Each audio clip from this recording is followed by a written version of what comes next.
Moro no Rio de Janeiro já há muitos anos, fui atrás do teatro, das artes cênicas. Os primeiros contatos mesmo vêm da minha mãe e do meu pai. O meu pai e a minha mãe são cariocas e escolheram São Luís para viver. E eles chegam aqui em 76 e já em 77 eu já nasço aqui, né, nessa terra. E meu pai vai trabalhar com cultura negra e minha mãe com as mulheres. Então eu já tenho um contato com tambor de mina desde barriga e com meses, e isso me marca até hoje. Continuo inclusive com esse contato, essa relação, né, com a mina, com a encantaria. E meu pai e minha mãe frequentavam o boi, eles iam. E eu já tinha essa relação, né, de gostar do batuque. E curiosamente o batuque da Baixada, né? Essa ginga que o boi da Baixada traz.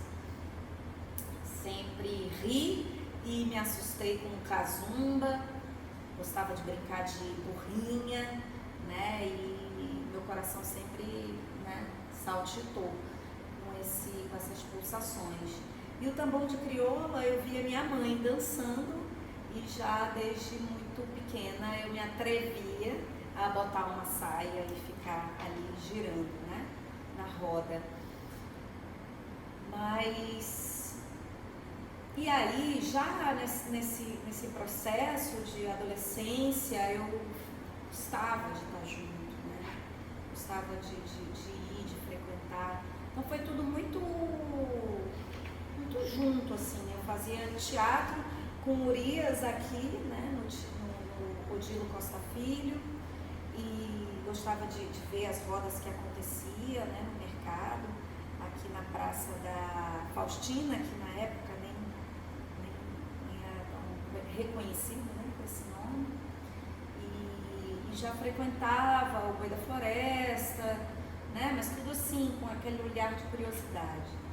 Então eu tenho essa memória infantil, né, de sentir os pés no chão, de sentir a matraca batucando. Mas foi no ano de 2000 que eu de fato retomo essa relação com mais propriedade, né? Que é quando eu entro no Boi da Floresta. Entro já como cazumba, mas entro como uma pessoa da família, né? Que é como eu me sinto até hoje. O Boi da Floresta é a minha família. Inclusive agora eu tenho a minha primeira orientanda de mestrado. Ela é a filha do seu Apolônio Melônio, é a Taliene Melônio, que está fazendo a pesquisa sobre a Índia, que é ela própria, né? Difícil, né, trazer essa relação, né, de você nascer no berço e de repente escrever sobre isso. Então eu tenho essa memória, assim, de estar imersa nessa relação, né? Acredito muito que essa dança que a gente traz, né, para o nosso corpo, ela precisa estar envolvida de afeto. São muitas camadas, e a camada do afeto é algo que me sustenta até hoje, assim. Então, eu começo sendo cazumba. Na minha vida eu não já tenho um planejamento já do que vai acontecer, as coisas vão acontecendo, né? Tem uma frase do Tiganá Santana que ele traz, que o caminhar se aprende na caminhada, né? São os caminhos que vão abrindo e que vão dizendo, né, o que vai acontecendo. Então, eu começo a ser cazumba no ano de 2001, e em 2007, 7 anos depois já de cazumba, e eu vim para cá todo ano, ficava aqui 3 meses, às vezes 6 meses, né, para vivenciar a experiência desde os ensaios até a morte, né, vivenciar o ciclo festivo. E depois de 7 anos sendo cazumba, Zeca Ligiero, meu orientador, meu colega, meu parceiro, ele me vê numa roda de tambor de crioula lá no Rio de Janeiro, no Largo das Neves, em Santa Teresa, que é um espaço que há 20 anos a gente faz festa. E aí ele me chama assim: ei, vem cá, isso aí que tu tá fazendo é performance. E eu olhei pra ele: que? Performance? E eu nessa época não queria saber de universidade. Eu queria saber da relação de ser artista, de ser brincante, de fazer festa. E aí ele falou: vem fazer uma disciplina lá comigo sobre estudos da performance. E aí eu acabei indo. E acabei sendo tomada por essa relação de eu escrever sobre o que eu já estava vivendo, né? Então, no mestrado, eu escrevi sobre a performance do Kazumba dentro da roda do boi, sobre esse corpo, sobre essa dança, sobre esse movimento. Eu tentei revelar algumas artimanhas, né, dessa movimentação do Kazumba, a partir do que os Kazumbas me falavam, do que era para eles esse corpo, e a partir da minha experiência dentro da roda, né? Então foi... E aí eu comecei, né, com os Kazumbas do Boi da Floresta, mas a gente não se aguenta, né? Na pesquisa acabei indo para Viana e pesquisei alguns movimentos de Kazumbas de lá. E então foi esse o meu traçado, né, sobre o Kazumba, mas partindo sempre do Boi da Floresta. Então, no doutorado, a pesquisa, é curioso essa relação do que a gente escreve no projeto e o que vira depois. Porque eu, por exemplo, fiz o mestrado e fui para o doutorado direto. Então, no doutorado, o projeto era sobre uma pesquisa, era um estudo comparativo das máscaras do Fofão, do Carnaval do Maranhão, com os caretos do Carnaval do Monte Transmontano de Portugal. Eu gosto de contar isso, até porque é para a gente perceber a liberdade que a gente pode exercer também dentro da universidade. Então, quando eu passo com esse tema, porque eu queria dar seguimento à pesquisa de máscaras, que é algo que eu amo até hoje, eu acabo mudando, porque corporalmente os caretos não eram tão interessantes, né? E era um mundo muito masculino. E aí, junto com a pesquisa do doutorado, eu escrevo um projeto para um edital de dança, que na época era o edital Klaus Viana. E esse edital de dança, nesse projeto, eu coloquei o nome de Umbigar, né? Já na intenção de pesquisar essa família, né, dos sambas de umbigada. E aí, depois de um ano de doutorado, eu chego pro Zeca e falo: olha, eu estou interessada nas umbigadas. Posso mudar a minha pesquisa totalmente? E aí ele falou: vamos dar uma volta de 360 graus e eu vou contigo. Eu aceito, vamos mudar. E aquilo para mim foi fundamental, porque foi quase que o giro da saia do tambor de crioula que eu dei, literalmente, né? E pude, então, tecer essa pesquisa, que era o que estava me animando, né? Que é a relação de 5 danças de umbigada aqui no Brasil, que foram o lundu, no Pará, o tambor de crioula no Maranhão, os sambas de coco, né, a dança de coco, de roda, ali na região de Pernambuco, Paraíba, Alagoas, e descendo mais o samba de roda do Recôncavo Baiano e o jongo do Sudeste.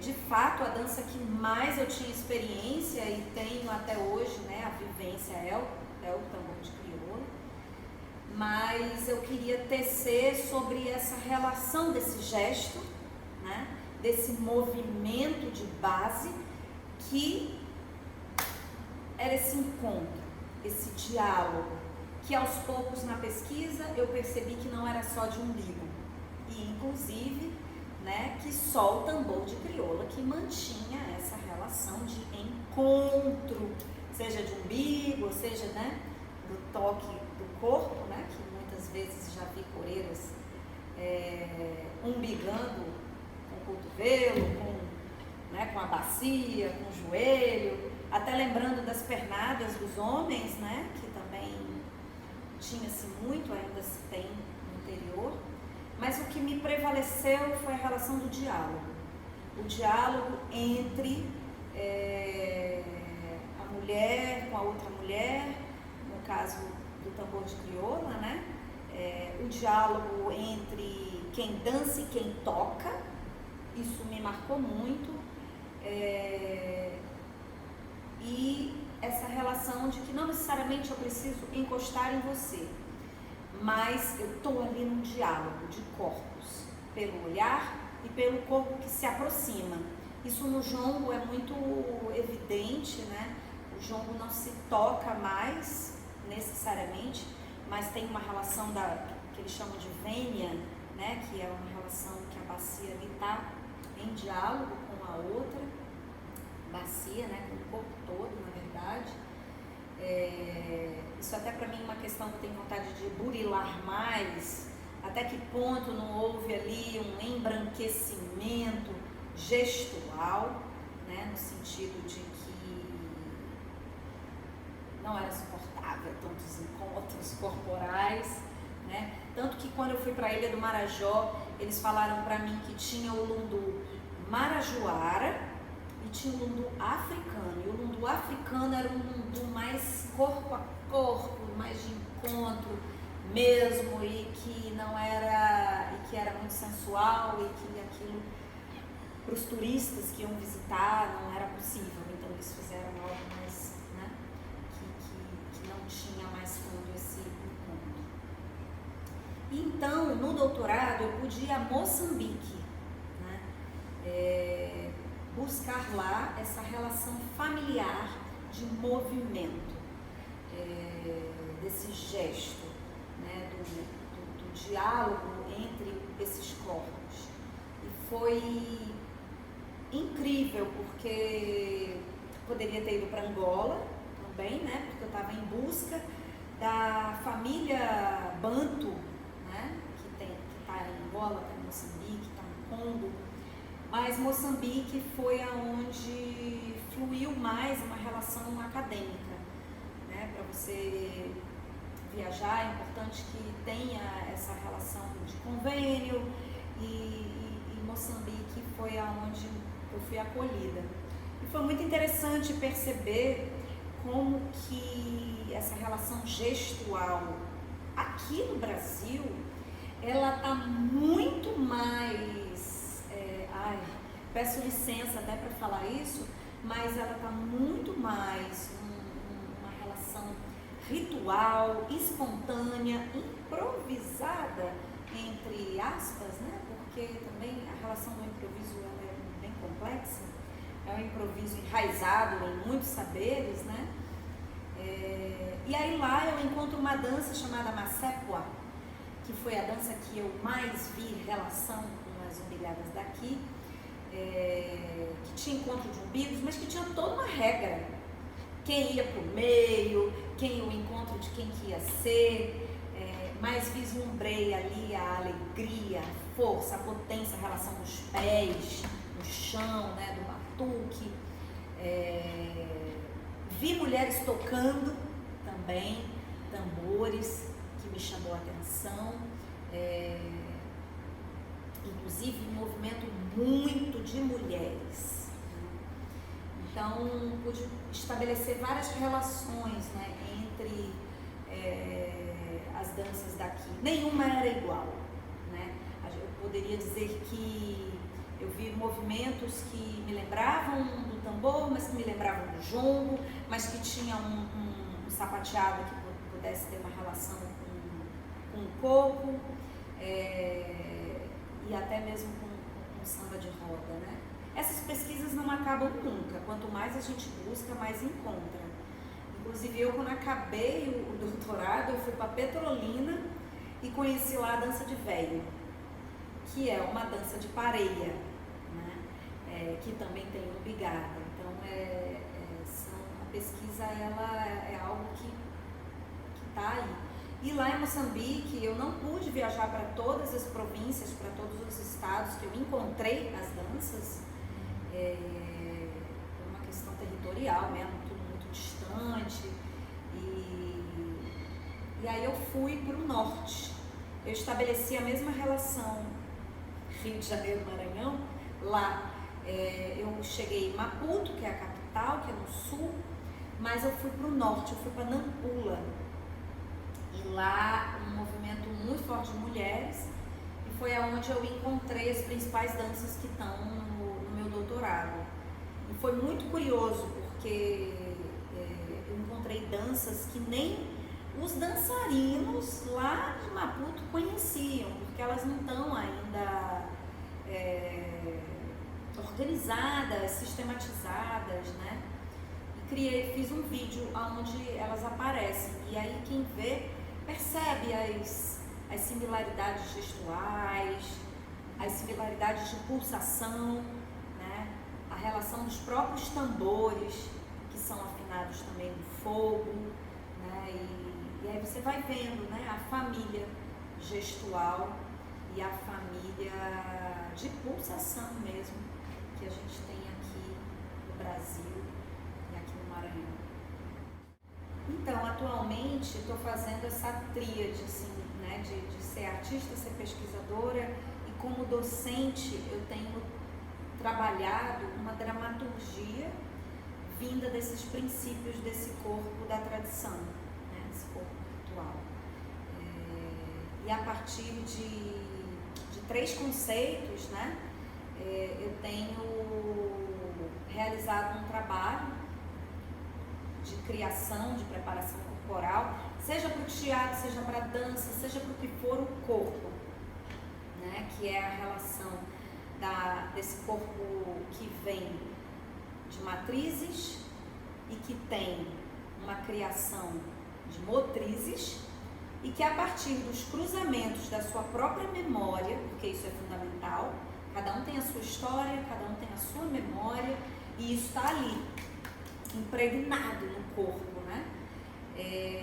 A gente trabalha, eu trago um conceito que é o corpo encruzo, um corpo em estado de encruzilhadas, né?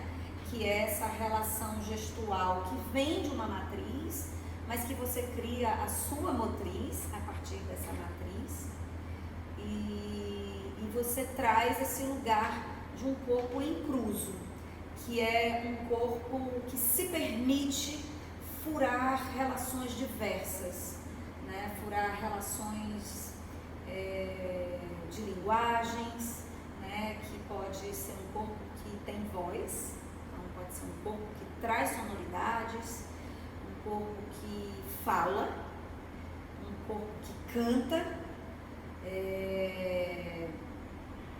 e que está conectado com as suas próprias ancestralidades, com as suas memórias, né? Então, eu tenho trazido muito essas relações dentro da Unirio, né? Assim como a necessidade de pensar em epistemologias que venham de cosmogonias indígenas, das diásporas africanas, assim como de todas as nossas influências ibéricas, né? Gosto sempre de contar a história que eu fui para a África achando que eu ia ver saias rodadas, né? E eu chego lá, não encontro aquelas capulanas, aqueles tecidos lindos envoltos no corpo das mulheres, como se fossem nossas cangas, né? Quando a gente vai para a praia justinho, e não vejo aquelas saias, né, flutuando pelo espaço. Eu falo, meu Deus, isso é ibérico. Isso é cigano, é árabe, né? E aí a gente vai tendo a noção de que nada é puro, né? Que a pureza é algo que é muito difícil a gente dizer isso é puro, porque nós somos cruzamentos, né? Então, na Unirio eu tenho trazido muito essas relações entre a sala de aula, que é um espaço que cada vez mais eu quero e tenho realizado o desemparedamento, de sair da sala de aula e ver que a aula é um espaço de encontro que pode ser realizado em outros lugares que não na sala de trabalho fechado e não só dentro de um teatro fechado, né? Então essa relação de também levar os estudantes que estão dentro da universidade para outros espaços de saberes, né? Então a gente, antes da pandemia, a gente estava frequentando muito espaços de festas, de rodas, assim como espaços que não são necessariamente acadêmicos, mas que têm saberes, né? Como a Casa do Jongo da Serrinha, que é um grupo cultural tradicional de jongo, e que na Serrinha, em Madureira, tem um espaço cultural que é uma escola. Eles ensinam a tocar, a cantar, a dançar. Então, essa relação de cruzo, de levar os estudantes e também de levar os mestres e as mestras para dentro da universidade tem sido um espaço muito forte que eu tenho realizado. Inclusive, na pandemia, eu realizei a primeira disciplina de um projeto chamado Encontro de Saberes, que é um projeto criado pelo professor José Carlos, e ele é da Universidade de Brasília, e é um projeto que revoluciona os espaços da universidade, porque quebra essa relação de que você só é mestre e mestre se fizer um mestrado, né? Você é um mestre da vida que né, já bebe, né, nesses saberes desde que nasce. E aí a gente criou uma disciplina que foram sobre sotaques do Boi do Maranhão, em plena pandemia. Acho que só seria possível assim, porque não teríamos condição financeira de levar todos esses sotaques lá para o Rio. E foi incrível, porque eles, mesmo com a dificuldade da tecnologia, eles levaram o movimento, a dança, as tradições, falaram, e teve uma confluência de encontros entre sotaques, né? Então é isso que eu tenho feito na Unirio, na universidade, buscando sempre essa relação da tradição com a contemporaneidade, como a gente está vendo. Tudo isso que eu estou fazendo é uma revisitação, né, nesse lugar de pensar como que a gente pode reconstruir, né, esse espaço, né, que já vem pronto, né, de lá para a gente. E quando a gente fala de artes, a gente precisa repensar tudo, né, desde a escrita. Então eu estou buscando quebrar, né, essas relações acadêmicas, né, e com certeza repensar esse movimento decolonial, né, que a gente está fazendo. Eu acho que quando a gente já traz essas relações da tradição para dentro da universidade, da pluriversidade, já é um movimento decolonial. Assim que você começou a fazer a pergunta, eu me lembrei de uma frase do Guimarães Rosa, que é assim: viver é muito perigoso. Então tudo é risco, tudo é risco. Só que a gente precisa caminhar. E os obstáculos e as pedras vão estar no caminho sempre. E a gente precisa acreditar no que a gente quer, né? Então, eu, como sou uma acadêmica brincante, eu valorizo muito o ser humano, né? Acho que até a palavra professor, a partir de Tião Rocha, que é um educador popular, eu prefiro dizer que eu sou uma educadora, porque eu sou aquela que escuta. A gente precisa escutar. Então, eu gosto sempre de dizer para um estudante, ou para quem quer que seja, né, o engessamento ele sempre vai acontecer. A partir do momento que a gente escreve, está ali, já está marcado, registrado, né, já está firmado. A gente só não pode acreditar que aquilo ali é a verdade. porque a verdade está viva, né? Então ali é uma referência. É importante que a gente perceba que as referências, a sistematização, ela é fundamental, né? Ela é fundamental para que novos pesquisadores, novos artistas venham e vejam aqui, né, o registro, né, mesmo da prática, né? Então a sistematização, ela é importante, mas não para aquilo virar uma verdade, mas para aquilo ser uma possibilidade, para aquilo ser uma referência, né? Então a gente tem que tomar muito cuidado com o engessamento quando a gente acredita que é uma verdade única. A gente precisa de novo acreditar que é uma confluência, né? E que o rio, a água do rio não para. E assim eu vejo. Eu fiz uma experiência de uma residência artística no Senegal, uma mestra chamada Germaine Aconi, que foi um divisor de águas para mim, porque eu já vivenciava a relação com a natureza, né?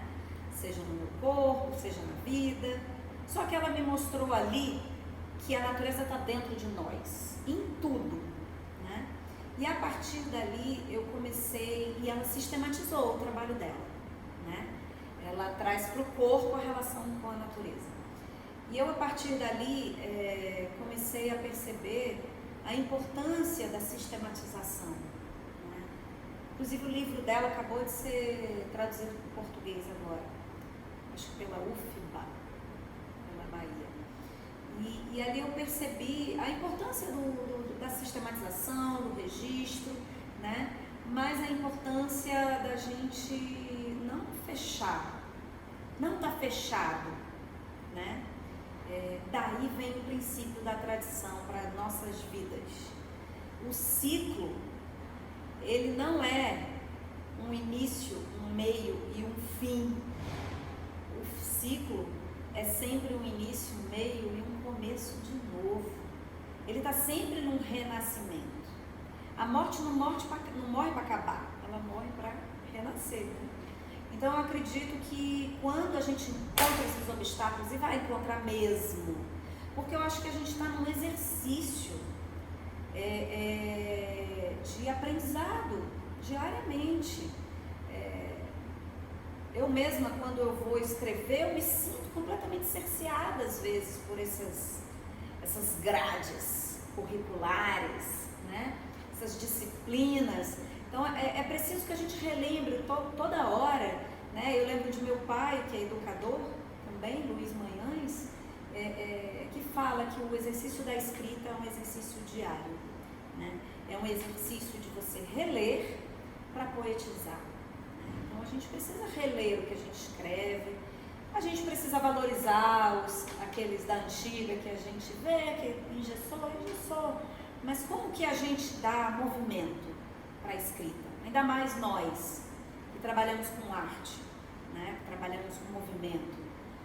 Como que a gente exerce uma escrita, mas em movimento, com textura, né? Acho que é esse que é um grande exercício para nós. E é um exercício cotidiano. Não é fácil não.